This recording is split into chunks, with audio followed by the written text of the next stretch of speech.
Greetings, welcome back to Pink Oddbird. So, you want to know what I did with my fabric scraps? Let's find out.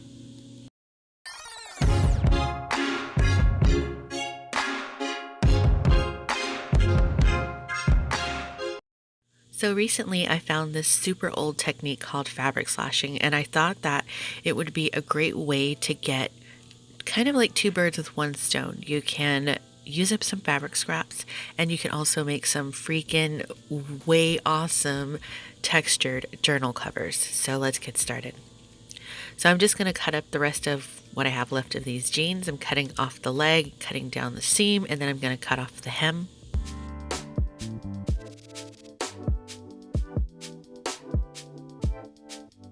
And I'm just using this denim because it's what I have on hand, but any kind of strong or durable fabric is what you want to use as your base. I am not an expert at this, I'm just a novice, and I think it's really cool and I wanted to give it a try. So you're watching my first attempt at this. So I'm just kind of measuring out my piece after I folded it in half to give myself a roughly 12 by 12 piece of fabric for my base.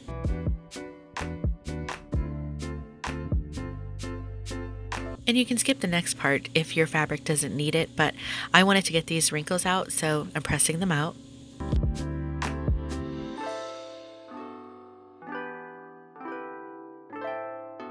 Now that I've gotten the wrinkles out for the most part, I'm just going to take a scrap piece of fabric and sort of use this as my guideline or benchmark, because I will know once I fold this in half and give myself like a little indentation here, I will know that I don't want any fabric to be layered on above this particular scrap. So it's kind of like my guide. And then you do want to make sure that you're layering your fabrics on the bias, because that's going to definitely matter for when you go back in to start slashing your fabric.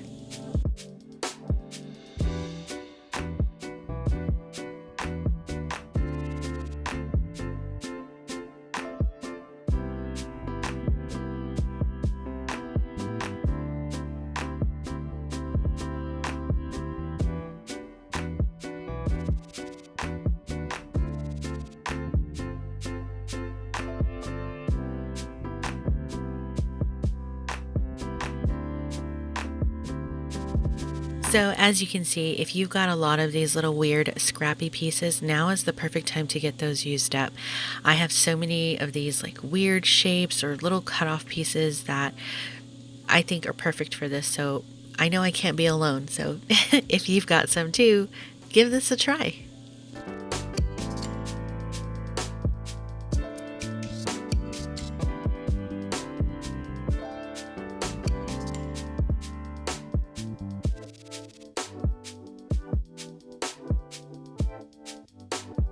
Something that you'll notice I keep doing is I'm really kind of just pressing on this like every time I layer more fabrics on. And the reason why I'm doing that is to try and gauge how thick this pile is getting.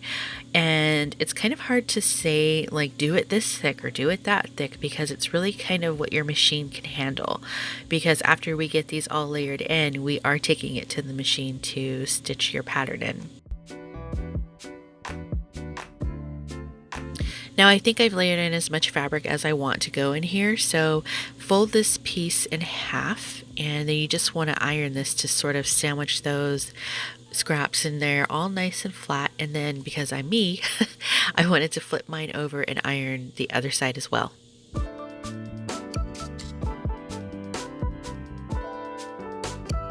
I'm just using paper clips for this step because I don't have pins, but basically the objective is you want to make sure that you either get this clipped or pinned off so that everything doesn't fall out when you transport it from your table to your sewing machine.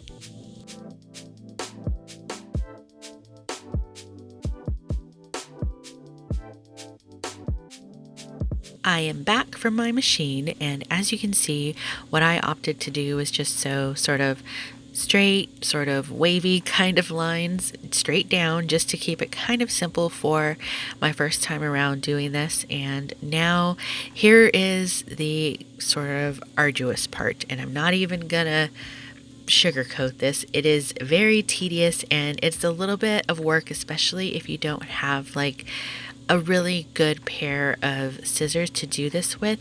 And what I found is you kind of need two kinds of scissors. You need pointy scissors to get your cut started out, and then you also need a really good pair of just kind of like fabric scissors. And what I decided to do here was I'm simply cutting through the jean layer first, and then I'm going back in and cutting through some of the layers of the fabric that we sandwiched in here. So as you can see, you can start seeing the layers if you peel it back a little bit.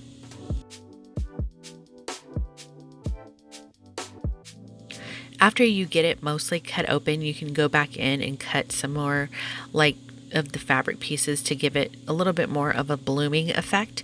So as you can see, I went back in and I kind of did that here, and this is what it looks like after I finally got all of these strips all cut out. And you can see the little layers of fabric in here.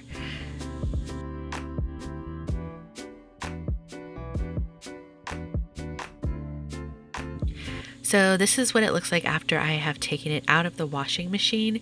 And I know because I used denim, there's a lot more fraying that's happening here. It's a little much for me, so I just want to take a few moments here to cut off some of these strings and just kind of pare it down a little bit, because I do want those like beautiful layers of fabric to show underneath all of this mess.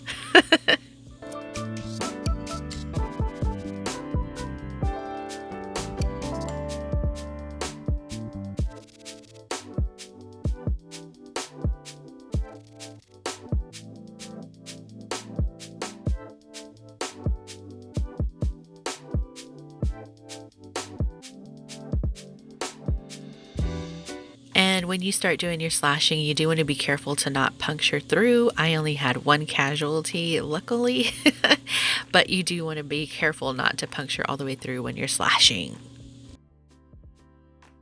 And before you put it in the dryer, you can go back in and cut out any more pieces of fabric that you want to bloom before you put it in the dryer. And so this is what it looks like after I retrieved it from the dryer. It is very beautiful. I can't even tell you how excited I was with this, like so excited.